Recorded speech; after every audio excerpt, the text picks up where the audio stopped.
So the university's slogan is, what starts here changes the world. Ask.com says that the average American will meet 10,000 people in their lifetime.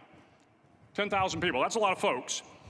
But if every one of you changed the lives of just 10 people, and each one of those people changed the lives of another 10 people, and another 10, then in 5 generations, 125 years, the class of 2014 will have changed the lives of 800 million people.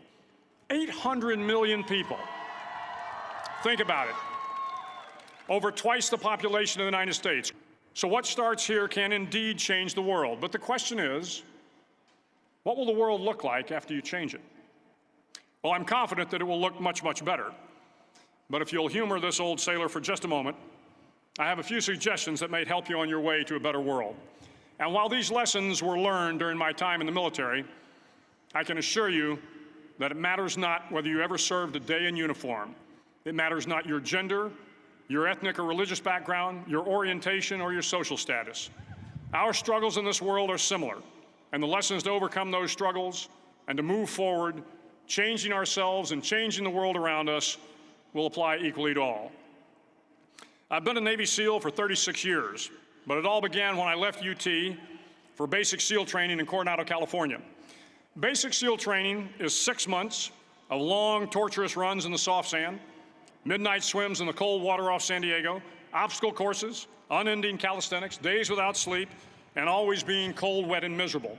It is 6 months of being constantly harassed by professionally trained warriors who seek to find the weak of mind and body and eliminate them from ever becoming a Navy SEAL. But the training also seeks to find those students who can lead in an environment of constant stress, chaos, failure, and hardships. So here are the 10 lessons I learned from basic SEAL training that hopefully will be of value to you as you move forward in life. Every morning in SEAL training, my instructors, who at the time were all Vietnam veterans, would show up in my barracks room, and the first thing they'd do was inspect my bed. If you make your bed every morning, you will have accomplished the first task of the day. It will give you a small sense of pride, and it will encourage you to do another task, and another, and another. And by the end of the day, that one task completed will have turned into many tasks completed. Making your bed will also reinforce the fact that the little things in life matter.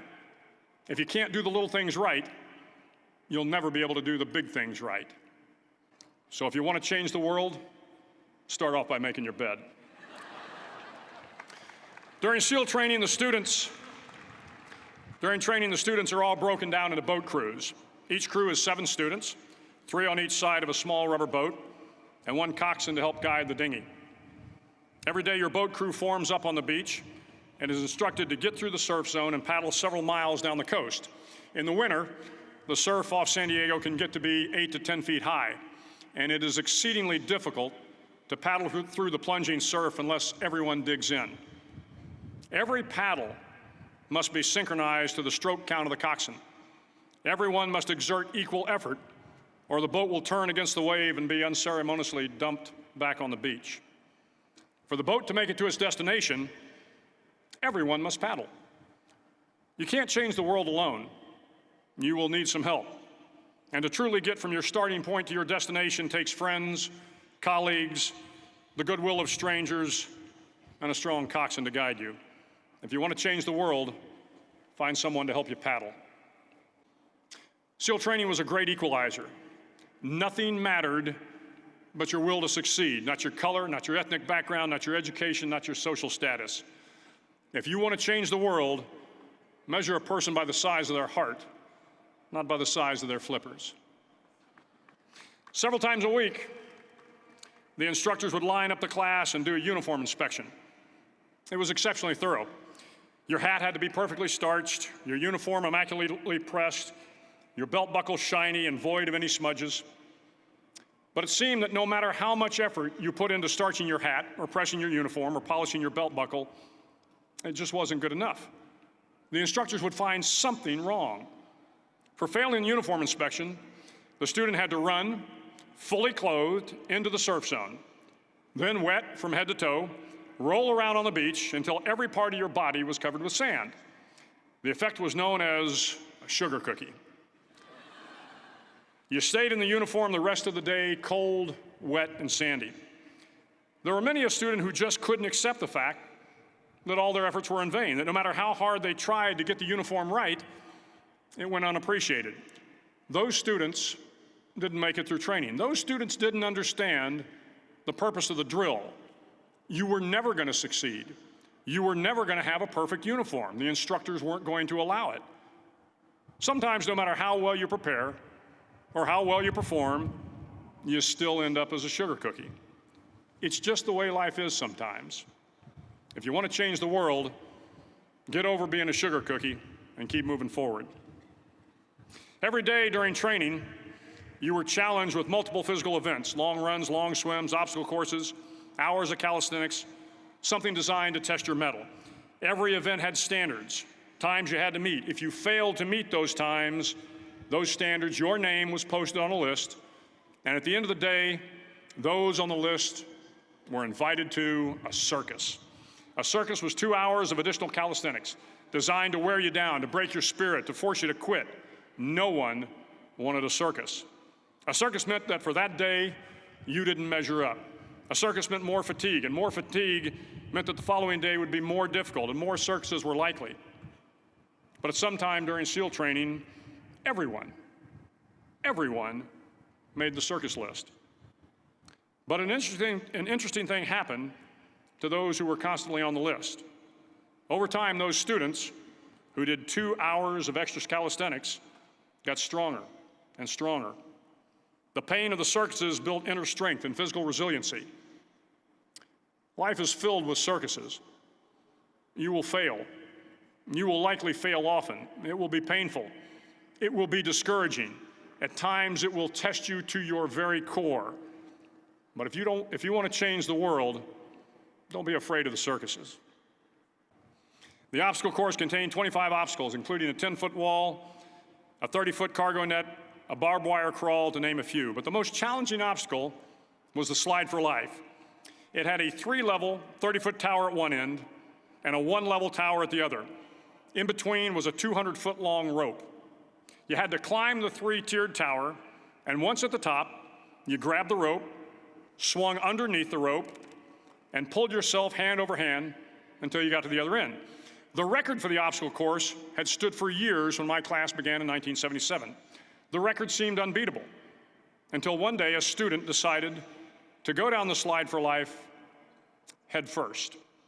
Instead of swinging his body underneath the rope and inching his way down, he bravely mounted the top of the rope and thrust himself forward. It was a dangerous move, seemingly foolish and fraught with risk. Failure could mean injury and being dropped from the course. Without hesitation, the student slid down the rope perilously fast. Instead of several minutes, it only took him half that time. And by the end of the course, he had broken the record. If you want to change the world, sometimes you have to slide down the obstacles head first. Before the swim, the instructors joyfully briefed the students on all the species of sharks that inhabit the waters off San Clemente. They assure you, however, that no student has ever been eaten by a shark, at least not that they can remember. But you are also taught that if a shark begins to circle your position, stand your ground. Do not swim away. Do not act afraid. And if the shark, hungry for a midnight snack, darts towards you, then summons up all your strength and punch him in the snout, and he will turn and swim away.